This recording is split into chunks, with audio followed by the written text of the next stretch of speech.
اعوذ باللہ من الشیطان الرجیم بسم اللہ الرحمن الرحیم رب اشرح لی صدری ویسر لی امری واحلل عقدۃ من لسانی یفقہوا قولی۔ ٹی وی ٹوڈے کے پروگرام چراغ راہ میں خوش آمدید۔ ناظرین، یہ مہینہ جنوری کا ہے اور جنوری کے مہینے کو ایک ایسی شخصیت سے جو ہے وہ نسبت حاصل ہے جن کا آج ہم نے تذکرہ کرنا ہے، اور وہ ہیں قاضی حسین احمد رحمۃ اللہ علیہ، جو جماعت اسلامی پاکستان کے امیر رہے اور طویل عرصہ تک جماعت اسلامی پاکستان کی عمارت کی ذمہ داریاں نبھاتے رہے۔ قاضی حسین احمد رحمۃ اللہ علیہ 17 جنوری 1938 کو پیدا ہوئے اور جنوری ہی کی 6 تاریخ کو اس دنیا سے رخصت ہو گئے۔ 1938 وہ سال جس میں علامہ اقبال رخصت ہوئے، تو ساتھ ہی قاضی حسین احمد رحمۃ اللہ علیہ دنیا کے اندر تشریف لائے۔ قاضی حسین احمد وہ جنہیں علامہ اقبال کی شاعری بالکل حفظ تھی، اور اس کا جب وہ تشریح کرتے تھے، اس کو جب سمجھایا کرتے تھے تو لگتا تھا کہ جیسے وہ اقبال کی طرح خود سارا کچھ بیان کر رہے ہوں۔ اقبال سے محبت کے ساتھ ساتھ قاضی حسین احمد رحمۃ اللہ علیہ حضور نبی کریم صلی اللہ علیہ وسلم سے خاص محبت رکھتے تھے، اور یہی وجہ ہے کہ قاضی حسین احمد رحمۃ اللہ علیہ جماعت اسلامی میں شامل ہوئے اور پھر جماعت اسلامی کی عمارت کی ذمہ داریاں بخوبی ادا کی، اور جماعت اسلامی کو نہ صرف پاکستان میں بلکہ دنیا بھر میں ایک مقبول جماعت کی حیثیت سے متعارف کروایا۔ قاضی حسین احمد رحمۃ اللہ علیہ نگاہ بلند، سخن دل نواز، جاں پرسوز، یہی ہے رختے سفر میرے کارواں کے لیے کی عملی تفسیر تھے، اور قاضی حسین احمد رحمۃ اللہ علیہ سے مل کر ایک نیا جذبہ، ایک نیا حوصلہ ملا کرتا تھا۔ آج ہم ان کی شخصیت اور ان کی خدمات کے حوالے سے گفتگو کریں گے۔ ہمارے ساتھ موجود ہیں قاضی حسین احمد رحمۃ اللہ علیہ کے صاحبزادے آصف لقمان قاضی صاحب، جو آج کل ڈائریکٹر امور خارجہ جماعت اسلامی پاکستان ہیں۔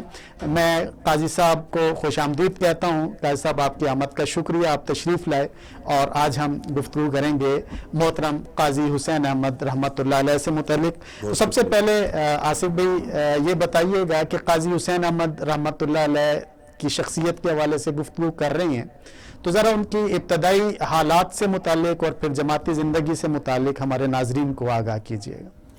بسم اللہ الرحمن الرحیم۔ سب سے پہلے تو میں آپ کے پروگرام اور آپ کا اور ٹی وی ٹوڈے کا شکریہ ادا کرنا چاہتا ہوں کہ آپ نے ہمیں اس پروگرام میں دعوت دی، جزاک اللہ، اور قاضی صاحب کی شخصیت سے متعلق آپ نے یہ پروگرام رکھا۔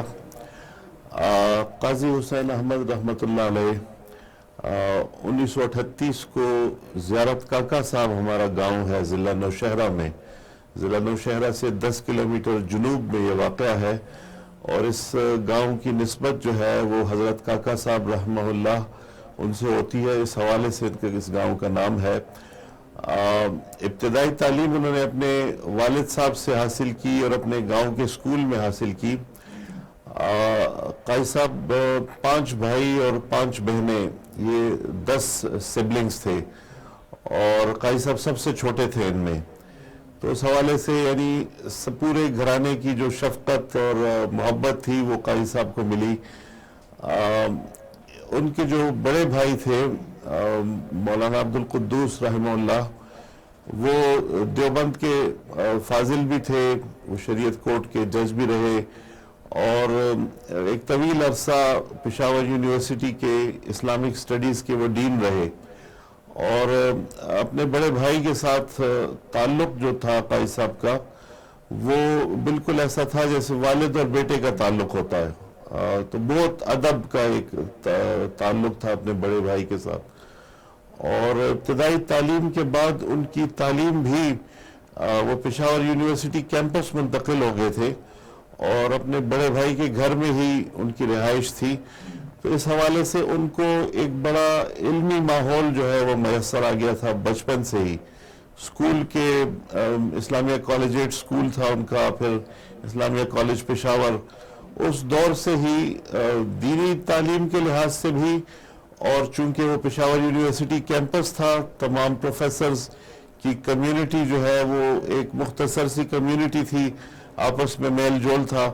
اس حوالے سے قاضی صاحب کو بچپن ہی سے علمی ماحول میسر آیا, اور پھر یہ ریفلیکٹ کرتا تھا, یہ تمام جو ماحول تھا وہ ان کی شخصیت میں ریفلیکٹ کرتا تھا. ہمارا گھرانہ جو تھا یہ علماء کا گھرانہ تھا. قاضی صاحب کے والد صاحب بھی میرے دادا جان, اور پھر جو قاضی صاحب کے فادر ان لا تھے مولانا لطف اللہ صاحب, وہ دونوں بڑے علماء تھے اور دیوبند کے فاضل تھے. اور اسی طرح سے ہمارے گاؤں میں دیگر بھی بہت بڑی بڑی علمی شخصیات جو ہے وہ اس دور میں موجود تھی.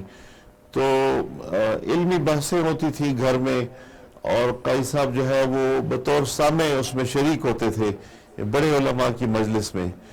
اس حوالے سے میں سمجھتا ہوں کہ دینی اور روحانی ایک ماحول بھی ان کو میسر تھا, اور وہی جذبہ جو ہے وہ ان کی شخصیت میں ایک رچا بسا تھا وہ جذبہ. جزاک اللہ. آصف صاحب, قاضی صاحب کا جو ہے وہ ہمیں یہ بھی پتہ چلتا ہے کہ وہ انہوں نے جب پریکٹیکل لائف میں وہ آئے تو انہوں نے پڑھانا شروع کیا, لیکن پڑھانے کا جو تعلق تھا اس کے ساتھ ہی بالکل علیحدہ سے مطلب ڈائریکشن ان کی سیاست کی طرف آ گئے وہ, تو اس کا کیا بیک گراؤنڈ تھا؟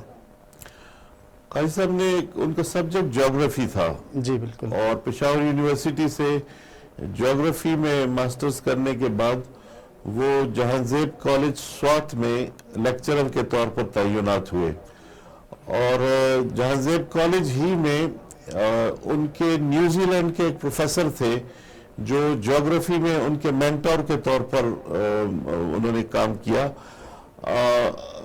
انہوں نے قاضی صاحب کو آفر کی فیلوشپ کی بھی اور پی ایچ ڈی کے اسکالرشپ کی بھی, کہ آپ میرے ساتھ نیوزی لینڈ چلے جائیں تو وہاں سے آپ جیوگرافی میں پی ایچ ڈی بھی کریں اور آپ کو وہاں پر فیلوشپ بھی ملے گی.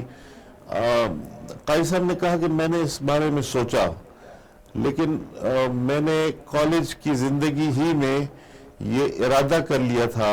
مولانا مودودی رحمہ اللہ کا لٹریچر انہوں نے پڑھا تھا اور اسلامی جمعیت طلبہ سے وابستہ ہوئے تھے, تو انہوں نے کالج کی زندگی ہی میں اپنا ایک مقصد زندگی متعین کر لیا تھا کہ میں نے اللہ تعالیٰ کے دین کی خدمت کرنی ہے, اور دین کے غلبے کی اور امت کے احیاء کی جو جد و جہد ہے جو جماعت اسلامی کے پلیٹ فارم سے, تو انہوں نے اپنا ایک مقصد زندگی متعین کر لیا تھا. 3 سال وہ لیکچرر رہے سوات میں, اس کے بعد وہ انہوں نے وہاں سے ریزائن کر کے پشاور میں اپنا کاروبار شروع کر دیا. اس وقت بھی انہوں نے کہا کہ مجھے بہت سارے بینکرز نے آ کر آفر کی کہ ہم آپ کو قرض دے دیتے ہیں, بینک کا لون دیتے ہیں اور آپ انڈسٹری لگائیں, لیکن قاضی صاحب نے جو سودی قرضہ اور انڈسٹری اس طرف توجہ نہیں کی. اپنا جو ان کا چھوٹا سا بزنس تھا اسی پر انہوں نے کفایت کی, اور اپنا جو جماعت کا کام تھا اس کو ہمیشہ انہوں نے پرائیورٹی دی. میں سمجھتا ہوں کہ اس میں نوجوان نسل کے لیے بھی ایک درس ہے کہ اپنی زندگی کا ایک مقصد متعین کر لیں, اور وہ جو پیشن ہے وہی آپ کو کامیابی کی طرف ڈرائیو کرے گا. آپ کا اگر اپنے کام کے ساتھ آپ کی لگن ہوگی, آپ کا شوق ہوگا, آپ کا جذبہ ہوگا, تو وہ صرف پیسہ کمانا جو ہے یہ کوئی مقصد نہیں ہے زندگی کا. پیسہ جو ہے وہ ایک بائی پروڈکٹ ہے, وہ آپ کو مل جائے گا اگر آپ اپنی ایک بالا تر مقصد رکھتے ہیں اپنی زندگی کا, اور وہ اپنی جو ذاتی مفادات سے بالا تر ہو کر انسانیت کی خدمت کے لیے, دین کی خدمت کے لیے آپ اپنا زندگی کا مقصد متعین کرتے ہیں, تو اللہ تعالیٰ آپ کو دنیا کی کامیابی بھی دے دیتا ہے.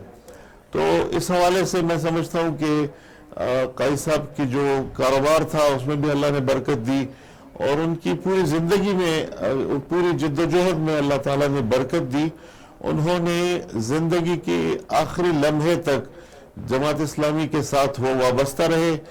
جو مقصد انہوں نے اپنی طالب علمی کے دور میں متعین کیا تھا وہ زندگی کی آخری سانس تک ان کے ساتھ رہا. تو اس حوالے سے وہ سب سے زیادہ متاثر کن سے تھے؟ قاضی صاحب علامہ اقبال رحمہ اللہ سے بہت متاثر تھے. ظاہر ہے کہ حضور صلی اللہ علیہ وسلم کی شخصیت اور عشق جو ہے وہ ہمیشہ کہتے تھے کہ بحیثیت مسلمان جو ہے وہ ہمارے ایمان اور عقیدے کا حصہ ہے، اور وہ ہمیشہ اس بارے میں اقبال کے فارسی کے اشعار بھی کہا کرتے تھے. وہ در دل مسلم مقام مصطفیٰ است، آبروئے ما زنام مصطفیٰ است. اور حضور صلی اللہ علیہ وسلم کے عشق میں جو اقبال کے مختلف اشعار تھے، دیگر شعراء کے اشعار تھے، وہ اکثر گنگنایا کرتے تھے. لیکن جو فلاسفرز میں یا جو آئیڈیالوجیکل لیڈرز میں وہ علامہ اقبال سے بہت متاثر تھے. اور ہم نے ہمیشہ دیکھا کہ قرآن پاک کے ساتھ ساتھ کلیات اقبال، فارسی بھی اور اردو بھی، دونوں کلیات اقبال ہمیشہ ان کے سرہانے پڑی ہوتی تھی. اور وہ دن بھر کی ایکٹیویٹی میں یہ ان کا روٹین تھا کہ وہ قرآن کے مطالعے کے ساتھ ساتھ وہ کلیات اقبال کا ضرور مطالعہ کرتے. بعض اوقات جو ہے وہ جب فارغ ہوتے، تنہائی میں ہوتے، تو اپنے ساتھ اقبال کے اشعار گنگنا رہے ہوتے تھے. تو یہ میرا خیال ہے جو شعر و شاعری کے ساتھ جو ان کا لگاؤ تھا. اسی طرح فیض کی شاعری بھی، فیض احمد فیض کی شاعری میں چونکہ ایک تبدیلی کا جذبہ ہے، اور وہ یعنی موجودہ حالات کو تبدیل کر کے اور ایک انقلاب برپا کر کے اور عدل اور مساوات کی بات کرتے ہیں، غریبوں کی بات کرتے ہیں. تو فیض احمد فیض کی شاعری سے بھی قاضی صاحب کو لگاؤ تھا. یہ میرا خیال ہے کہ اقبال بہرحال ڈیفائننگ جو رول ہے وہ علامہ اقبال کا ہے. قاضی صاحب آپ نے بات کی کہ ان کے سپروائزر اور انہوں نے آفر بھی کی، تو قاضی صاحب کی یہ والی کامیابی، اور ظاہر ہے ہم کامیابی کہیں گے، ایک مقام انہیں ملا، اللہ رب العزت نے دیا کہ جب وہ فوت بھی ہوئے تو خانہ کعبہ سمیت دنیا کے مختلف ممالک میں ان کا غائبانہ نماز جنازہ بھی ادا کیا گیا.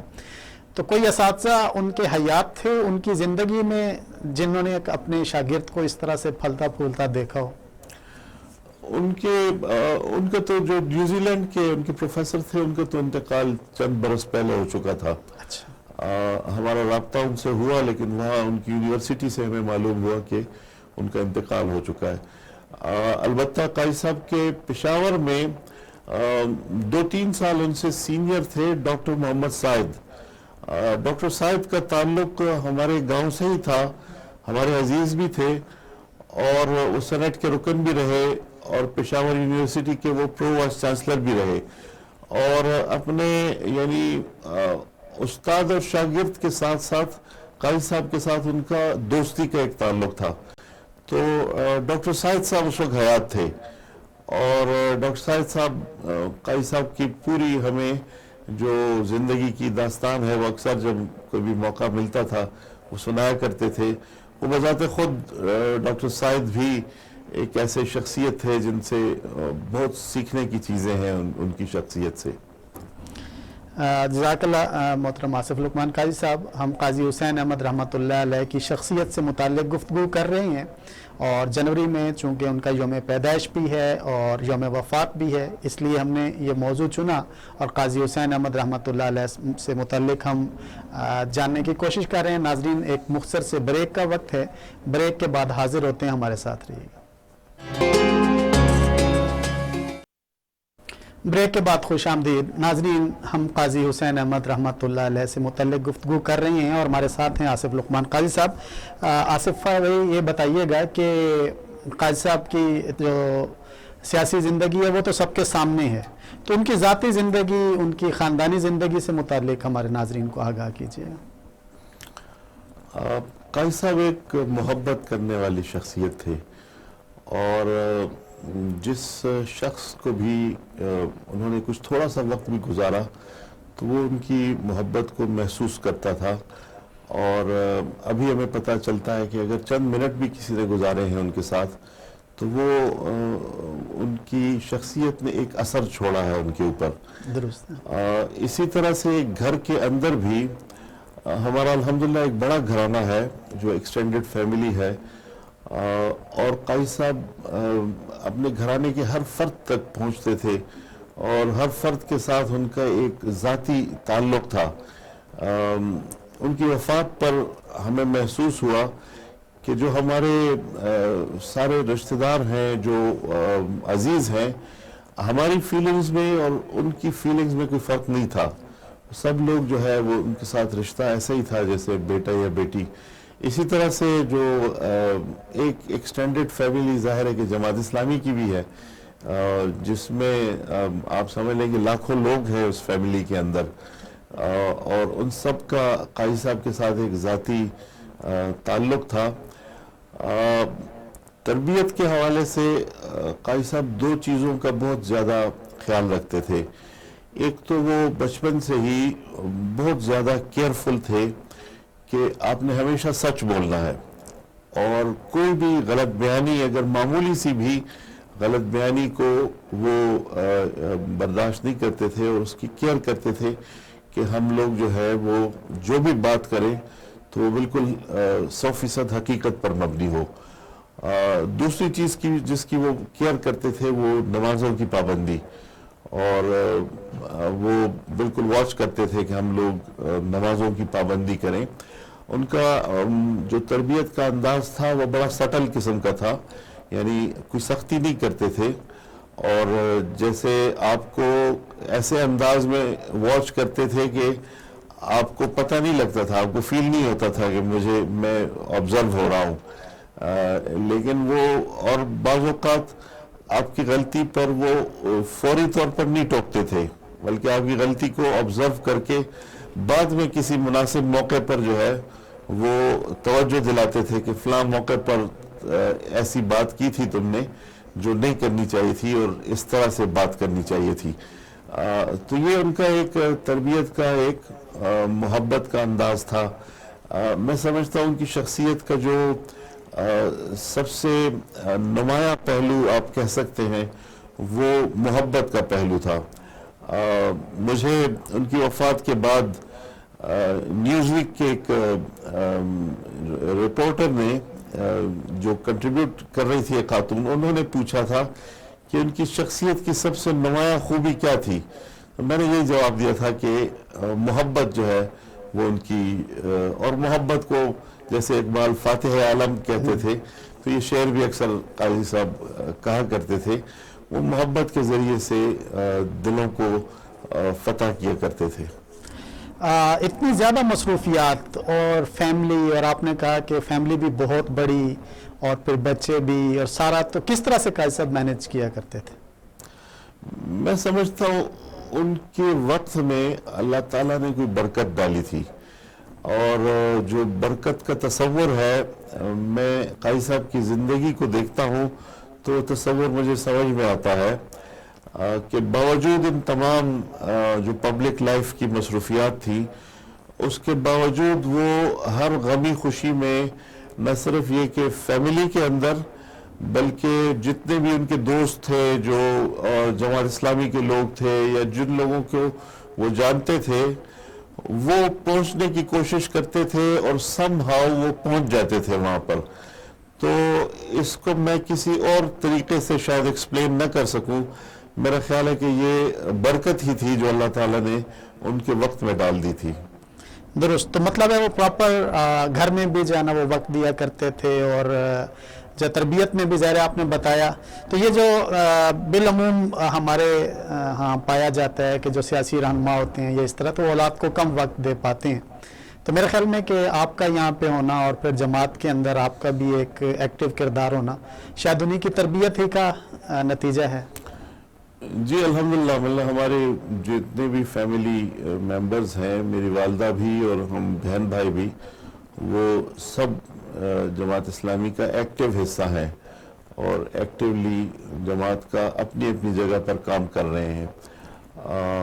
تو ہم نے کبھی ایسا فیل نہیں کیا، ظاہر ہے کہ غیر موجودگی تو رہتی تھی، وہ بعض اوقات طویل عرصے تک وہ سفر میں ہوتے تھے تو گھر نہیں آ پاتے تھے، لیکن اس کے باوجود ہم نے ایسا فیل نہیں کیا کہ ہمارے والد گھر پر موجود نہیں ہیں، شاید وہ جب آ جاتے تھے تو ان کی وہ محبت کی وجہ سے وہ ساری کمی جو ہے وہ پوری ہو جاتی تھی. اس حوالے سے یعنی ہم نے کبھی کمی محسوس نہیں کی. آصف بھائی، آخر میں قائد صاحب جو ہے نا وہ خود کش حملہ ہوا اور بہت ایک سانحہ تھا، تو اس پہ محترم قائد صاحب کی کیا فیلنگز تھی کہ انہوں نے قوم کے لیے اتنا کچھ کیا اور پھر جو ہے نا وہ آخر میں آخری عمر میں ان کے ساتھ جس نے بھی کیا، تو کوئی دکھ ان کو زندگی میں یا کوئی ایسی چیز جو ہے نا ان کی آپ کو کچھ کہنا چاہیں گے؟ جی، مطلب یہ انہوں نے ظاہر ہے کہ وہ امریکی پالیسیز کی مخالفت تو کرتے تھے، لیکن اس کے ساتھ ساتھ جو دھماکے ہوتے تھے پبلک پلیسز پر، اس کی انہوں نے شدت کے ساتھ مخالفت کی اور اس کی شدت کے ساتھ مذمت کی. اور ان جو ٹی ٹی پی یا جو بھی لوگ وہ کرتے تھے ان کی طرف سے اس بات کی مذمت بھی کی گئی قائد صاحب کی کہ آپ اپنے بیانات میں سختی سے ہماری مذمت، ایک طرح سے دھمکی دی گئی. لیکن اس کے باوجود قائد صاحب اپنے موقف پر قائم تھے اور اس کے نتیجے میں ان پر ایک خودکش حملہ ہوا تھا. لیکن اس سے ان کے جو معمولات تھے یا جو ان کی جد و جہد تھی اس میں کوئی فرق نہیں آیا تھا، بلکہ چند دن بعد جہاں پر خودکش حملہ ہوا تھا وہ چند دن بعد دوبارہ سے وہ اسی جگہ پر ایک اور پروگرام کرنے کے لیے گئے اور ایک اور جلسہ کرنے کے لیے گئے. تو اس حوالے سے ان کا بے خوف تھے کہ زندگی اور موت کے فیصلے جو ہیں یہ اللہ کے ہاں ہوا کرتے ہیں، یہ کوئی اور فیصلہ نہیں کرتا. تو قائد صاحب کی ایک اور بھی کوالٹی تھی کہ وہ اتحاد امت کے بہت بڑے داعی تھے، پوری امت کو انہوں نے اکٹھا کرنے کی کوشش بھی کی، خاص طور پہ پاکستان کے اندر انہوں نے بہت محنت کی. اور مجھے جہاں تک یاد پڑتا ہے کہ آخری جو قائد صاحب کے زندگی کے ایام تھے ان میں بھی انہوں نے ایک بہت بڑی کانفرنس کی اس حوالے سے اسلام آباد کے اندر. تو یہ ایک ان کا جو ہے نا وہ خاصہ تھا، اور علامہ اقبال کا وہ جو تصور اتحاد امت کا وہ ان کی شخصیت کے اندر نظر آتا ہے. تو اس معاملے میں ذرا رہنمائی کیجیے گا. قائد صاحب ہمیشہ کہا کرتے تھے کہ ہماری بنیادی شناخت جو ہے وہ حضور صلی اللہ علیہ وسلم کے امتی کی حیثیت سے ہے، اور وہ یہ کہا کرتے تھے کہ یہ امت جو ہے یہ کسی اور شخصیت پر متحد نہیں ہو سکتی. اگر کسی شخصیت پر متحد ہو سکتے ہیں تو وہ حضور صلی اللہ علیہ وسلم کی شخصیت، اور اسی کو وہ اپنا شناخت قرار دیتے تھے. باقی تمام جو ریفرنس پوائنٹ تھے، چاہے کسی جماعت کا ریفرنس پوائنٹ ہے، کسی زبان کا ریفرنس پوائنٹ ہے، کسی جغرافیکل خطے سے آپ کا تعلق ہے، وہ تمام ثانوی حیثیت رکھتے ہیں. آپ کی بنیادی شناخت جو ہے وہ ایک مسلمان کی حیثیت سے تھی، اور امت کا تصور جو ہے وہ ان کا جتنا بھی بیانیہ تھا، ان کی جو تقاریر تھی یا تحریریں تھی، اس میں امت کا تصور جو ہے وہ اجاگر کیا کرتے تھے. اور وہ یہ سمجھتے تھے کہ ہم انڈونیشیا سے مراکش تک یہ ایک خطہ ہے، ایک امت ہے، اور اگر ہماری یہ جو دینی جذبہ ہے یہ بیدار ہوگا تو بے شک ہم جو انتظامی لحاظ سے مختلف ممالک میں تقسیم ہے، لیکن اگر دین کے ساتھ ہمارا جذبہ زندہ رہے گا تو ہم ایک دوسرے کی تقویت کا باعث ہوں گے. اور وہ سمجھتے تھے کہ جو اس وقت امت کے خلاف جو قوتیں حملہ آور ہیں اور جو استعماری طاقتیں ہیں اس کا مقابلہ بھی ہم بحیثیت امت کر سکتے ہیں. متحد ہو کر ہمیں اس مشن پر لگ جانا چاہیے جو مشن اللہ تعالیٰ نے اس امت کے سپرد کیا، کہ اللہ تعالیٰ کے دین کی دعوت جو ہے وہ پوری انسانیت تک پہنچانا اور اس دعوت سے انسانیت کو روشناس کرنا. یہ ان کی زندگی کا ایک مقصد تھا. بالکل ایسا ہی ہے. اور بہت سارے ممالک جو وسط ایشیا کے ہیں ان کے نام تو میں خود سمجھتا ہوں کہ قاضی صاحب کی وجہ سے ہمیں معلوم ہوئے. بخارا کا تذکرہ قاضی صاحب کی تحریروں میں، اور ان کی طرف سے عید کارڈز بھی بعض اوقات موصول ہوتے تھے، تو جو ہے نا وہ سمرقند کا تذکرہ اور ان ریاستوں کا تذکرہ، اور پھر افغانستان کے جہاد میں عملی ان کی شرکت، یہ قاضی حسین احمد کی شخصیت تھی، یہ خدمات تھی. آصف صاحب، آخر میں ایک سوال جو آپ کی حوالے سے آج بھی لوگ جو ہے نا وہ کرتے ہیں، اور ایک چیز کو جو ہے نا وہ متنازع بنانے کی کوشش کرتے ہیں کہ قاضی صاحب نے اتنی جدوجہد پاکستان کے اندر کی اور لوگوں کو جہاد کے لیے اور دین اسلام کے لیے وقف کرنے کے لیے تو نعرہ لگاتے رہے، لیکن اپنے جو ہے نا بیٹے امریکہ میں موجود ہیں، آج بھی یہ کہتے ہیں. تو آپ تو ہمارے سامنے موجود ہیں اس وقت اور کافی عرصے سے دیکھ رہے ہیں آپ پاکستان میں ہیں، تو اس حوالے سے ہمارے ناظرین کو کلیئر کر دیجئے گا تاکہ یہ جو ایک ابہام پیدا کیا جاتا ہے اس کو ہم واضح کر سکیں. جی، مجھے خوشی ہے کہ آپ نے یہ سوال کیا ہے.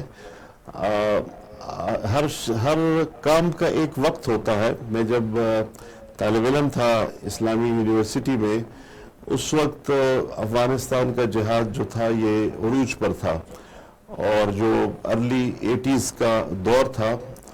تو ہم جب ہماری گرمیوں کی چھٹیاں ہوئی تو ہم اپنے کلاس فیلوز کے ساتھ ایک گروپ بنا کر، ایک جذبہ تھا، چونکہ جماعت اسلامی پورے ملک میں جو ہے وہ جہاد کانفرنسز کر کے لوگوں میں جہاد کا جذبہ، جو افغان مہاجرین آئے ہوئے تھے افغانستان سے، ان کی خدمت کا جذبہ اور ایک امت ہونے کا جذبہ، اس تمام جو ماحول تھا اس سے ہم بھی متاثر تھے. اور ہم نے پھر پروگرام بنایا، اور جو گرمیوں کی چھٹیاں ہیں وہ ہم نے وہاں جہاد کے میدان میں گزاری.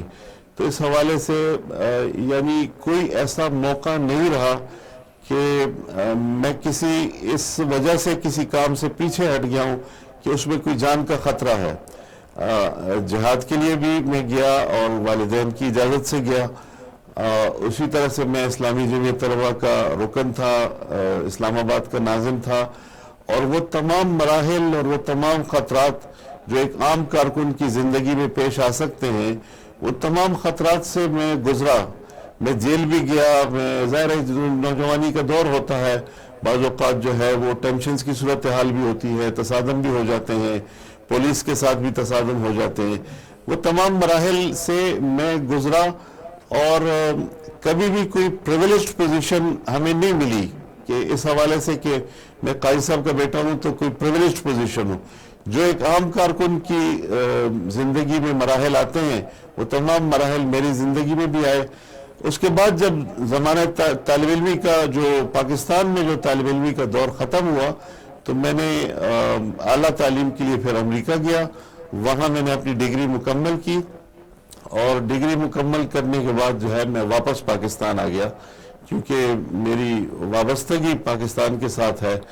اور میں اسی طرح سے علم حاصل کرنے کے لیے گیا تھا جیسے علامہ اقبال گئے تھے، جیسے قائد اعظم گئے تھے، جیسے بہت سارے یعنی مسلم دنیا کے لیڈرز جو ہیں انہوں نے مغرب میں تعلیم حاصل کی تھی.